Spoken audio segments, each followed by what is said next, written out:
अच्छा जी, हम इलामा Iqbal open university का बिजनेस मैथमेटिक्स पढ़ रहे हैं जिसका कोर्स है 1429। हमने चैप्टर नंबर 2 स्टार्ट किया हुआ, चैप्टर नंबर 2 का क्वेश्चन नंबर 3 करने वाले हैं। ठीक है, क्वेश्चन नंबर 1 एंड 2 हम कर चुके हैं, अब हम क्वेश्चन नंबर 3 करने वाले हैं। क्वेश्चन नंबर 3 में हमने बेसिकली प्रोबेबिलिटी डिस्ट्रीब्यूशन फाइंड करना है। प्रोबेबिलिटी डिस्ट्रीब्यूशन का जी हमारे पास जो फॉर्मूला होता है वो होता है summation P of X is equal to 1। ये होता है प्रोबेबिलिटी डिस्ट्रीब्यूशन का फॉर्मूला। ठीक है, यानी हम जो भी करते हैं, ठीक है, जो भी कैलकुलेशन करते हैं, एट दी एंड अगर हमारे पास हमारा आंसर 1 के इक्वल आता है तो वो ठीक है। अगर 1 के इक्वल नहीं आता तो हमारा आंसर जो होगा वो रॉन्ग होगा। ठीक है, तो हमने बेसिकली प्रोबेबिलिटी डिस्ट्रीब्यूशन फाइंड कैसे करना है, क्या करेंगे तो हमारा आंसर 1 आएगा, अब हम वो देखते हैं। सबसे पहले सवाल देखें। सवाल में उसने कहा हुआ है कि chief fire chief for a small volunteer fire department had completed data on the number of false alarm called in each day for a past 360 days.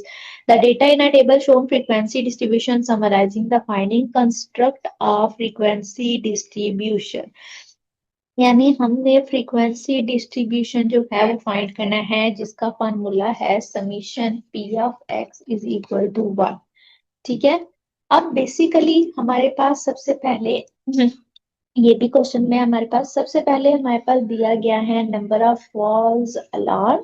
ठीक है, यानी इतने हमारे पास अलार्म थे। ठीक है, ये उसकी फ्रीक्वेंसी दी गई है हमारे पास। ठीक है, अब ये उसकी फ्रीक्वेंसी दी गई है, ये नंबर ऑफ फॉल्स अलार्म है। ठीक है, अब सबसे इम्पोर्टेंट चीज जो होती है वो होती है फ्रीक्वेंसी का सम। अगर तो दिया गया है तो वेल एंड गुड, अगर नहीं दिया गया तो हम इसको निकालते कैसे हैं, हम इसको निकालते हैं 75 plus 80 plus 77 plus 40 plus 28 plus 24 plus 20 plus 16। जब हम कैलकुलेटर पे ये प्लस करते हैं, यानी इन सब को हम प्लस करते जाते हैं, तो कैलकुलेटर हमें आंसर देता है और वो आंसर होता है 360। फ्रीक्वेंसी का सम हम ऐसे फाइंड करते हैं इन सबको प्लस करके। ठीक है, अच्छा जी, अब हमने फाइंड क्या करना है, हमने फाइंड करना है probability distribution and the probability distribution is denoted by this P of x. ठीक है, जिस तरह लिखा हुआ है सेम उसी तरह लिखना है क्योंकि फॉर्मूला हमारा ये होता है। और ये मैथ्स है, मैथ्स स्टैटिस्टिकल मैथ्स है। ठीक है, बिजनेस मैथ्स हम पढ़ रहे हैं और इसमें हम स्टैटिस्टिक का एक पार्ट पढ़ रहे हैं जिसमें हमारे पास जिस तरह हमारे पास वैल्यूज होती हैं हम उसी तरह लिखते हैं। यानी अगर हमारे पास प्रोबेबिलिटी ऑफ एक्स है तो हमने प्रोबेबिलिटी डिस्ट्रीब्यूशन ऐसे ही लिखना है, इसको ऐसे ही हम डिनोट करेंगे। ठीक है, अच्छा जी, अब प्रोबेबिलिटी फाइंड कैसे करनी है थोड़ा सा इस पे हम गौर कर लेते हैं। सबसे पहले तो हमें पता होना चाहिए कि प्रोबेबिलिटी डिस्ट्रीब्यूशन का हमने कैसे फाइंड करना है। ठीक है, सबसे पहले हमें पता चल गया कि हम भाई कुछ भी करेंगे तो उसका आंसर 1 आना चाहिए। यानी ये प्रोबेबिलिटी डिस्ट्रीब्यूशन जो हम निकालेंगे ना, ठीक है, ये पी ऑफ एक्स आपने लास्ट में लिखना है, अच्छा, तो उसका आंसर हमारे पास 1 आना चाहिए। अगर उसका आंसर हमारे पास 2 आया है तो मतलब रॉन्ग है, 3 आया है तो मतलब रॉन्ग है। ठीक है, तो अब इस समीशन का मतलब क्या है, इस समीशन का मतलब होता है सम ऑफ ऑल वैल्यूज, यानी तमाम वैल्यूज का सम। ठीक है, यानी जो जो वैल्यू, यानी ये जो हमने फाइंड किया ना ये समीशन ऑफ एफ है। ठीक है, मतलब तमाम फ्रीक्वेंसीज का सम।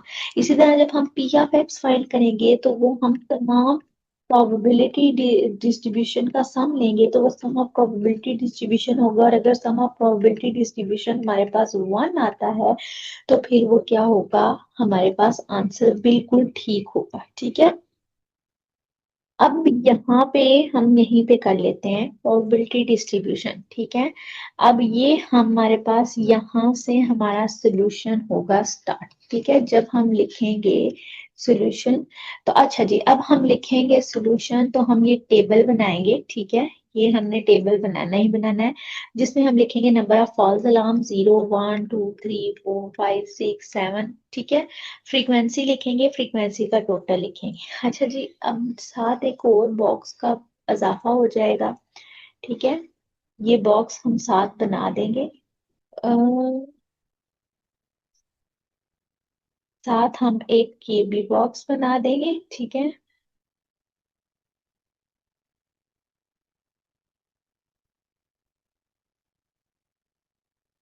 ओके जी।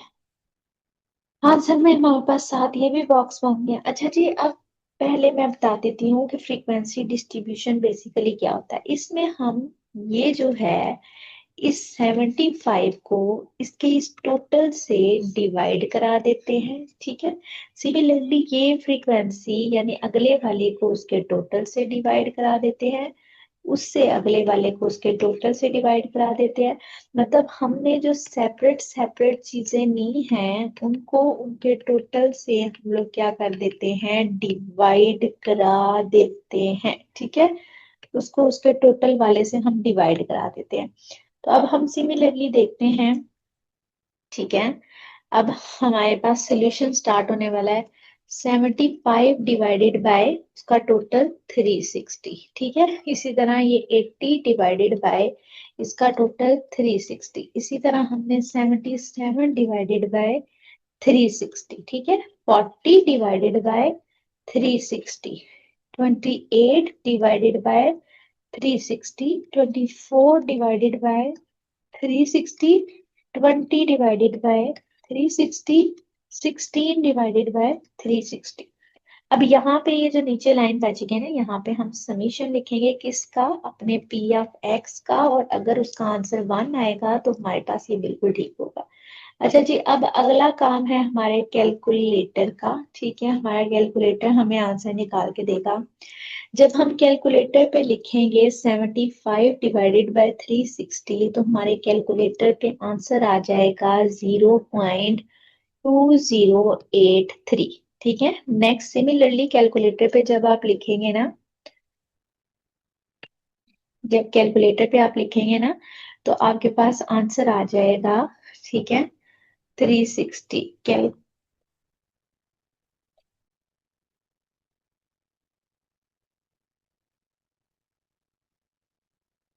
कैलकुलेटर पे जब हम लिखेंगे तो अब 80 डिवाइडेड बाय 360 है, तो हम हमारे पास क्या आंसर आ जाएगा, आंसर आएगा 0.2222, ठीक है, 0.2139। सिमिलरली 40 डिवाइडेड बाय 360 लिखेंगे, आ जाएगा 0.111।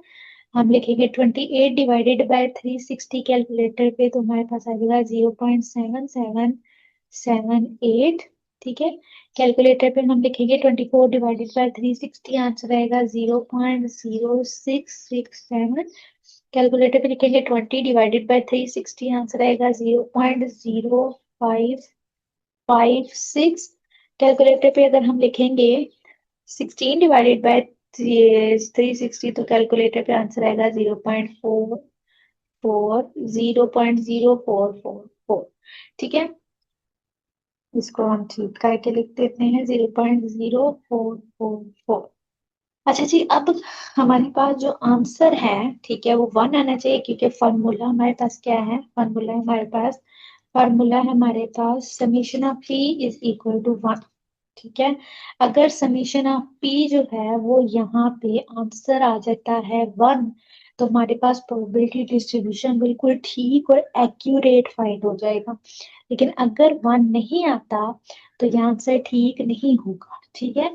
तो जब हम कैलकुलेटर पे लिखेंगे 0.2083 plus 0.2222 plus 0.2139 plus 0.1111 plus 0.7778 plus 0.0667 plus 0.556 plus 0.444, तो आपका आंसर आएगा 0.96, ठीक है। अब राउंड ऑफ जो है, राउंड ऑफ का अगर आपको पता हो, तो राउंड ऑफ में क्या होता है कि अगर पीछे 5 या 5 से बड़ी वैल्यू हो तो पीछे वाली वैल्यू इंक्रीज हो जाती है, यानी यहाँ पे 0 पे 1 ऐड हो जाएगा, तो ये हमारे पास आंसर आ जाएगा 1। तो प्रोबेबिलिटी डिस्ट्रीब्यूशन हमारे पास बिल्कुल ठीक आंसर आ गया, ठीक है। जब हम कैलकुलेटर पे करेंगे तो प्रोबेबिलिटी डिस्ट्रीब्यूशन हमारे पास बिल्कुल ठीक एक्यूरेट आ जाएगी। आपके पास आंसर आएगा 0.9 समथिंग। तो सब राउंड अप में ये होता है कि जब 5 होता है तो हम पीछे वाले को इंक्रीज कर देते हैं, तो हमारा ये जो है आंसर 1 आ जाएगा। अगर आपका summation P of X is equal to 1 है, ये फार्मूला होता है हमारे पास, इसको याद रखना है, ये आगे भी यूज होता है। अगर आपके पास 1 आंसर आ जाता है तो मतलब आपका आंसर बिल्कुल ठीक है। करना क्या है, आपने आपने जस्ट 75 को डिवाइड करा देना है 360 से, 80 को डिवाइड करा देना है 360 से, 77 को डिवाइड करा देना है 360 से, 40 को डिवाइड करा देना है 360 से, 28 को डिवाइड करा देना है 360 से, 24 को डिवाइड करा देना है 360 से, 20 को भी डिवाइड करा देना है 360 से, 16 को भी डिवाइड करा देना है 360 से। कैलकुलेटर पे इनको डिवाइड करें। अगर आप कैलकुलेटर पे नहीं करना चाहते तो आप इसको इस तरह भी कर सकते हैं कि आप 360 लिखें और ऊपर वाली सब वैल्यूज को सम कर दें। ऊपर वाली सब वैल्यू 360 आ जाएगी। आप 75 plus 80 plus 77 plus 40 plus 28 plus 24 plus 20 plus 60 करेंगे ना, तो आपके पास 360 आएगा। अब इसको इसके साथ काटेंगे, आपके पास आंसर 1 आ जाएगा। तो ये आपका आंसर बिल्कुल ठीक होगा, बिल्कुल एक्यूरेट होगा। ठीक है, तो अब इन सवालों को करने के दो तरीके हैं। या तो आप इसको फ्रैक्शन को डिवाइड करा लें, ठीक है, या आप नीचे वाले को एज इट इज लिखा रहने दें और ऊपर वाले सबको प्लस करके इन दोनों को डिवाइड करा दें। ठीक है, तो इन केस अगर आप आपकी अपनी मर्जी है, अब आप जो करना चाहते हो आप वो कर लो। ठीक है, लाइक आप इसको इस तरह भी कर सकते हैं। ठीक है, हमारे पास अगर हम इसको अ, इसकी जगह पे ऐसे करना चाहें कि ये वाला छोड़ के हमें ऐसे करना चाहें कि 360 डिवाइडेड बाय 360, तो ये काट के हमारे पास 1 आंसर आ जाएगा। बिल्कुल ठीक, हमारे पास आंसर आ जाएगा। लेकिन अगर आप इस तरह करना चाहते हैं, ठीक है, कि इसको ऐसे ही ऐसे अलग अलग डिवाइड करें, तो भी आपके पास आंसर 1 आएगा, जो कि बिल्कुल एक्यूरेट होगा। तो ये था हमारे पास क्वेश्चन नंबर 3। आई होप आपको समझ आई हो। कोई भी इसमें मिस्टेक हो या फिर कोई भी प्रॉब्लम हो तो आप कमेंट में पूछ सकते हैं।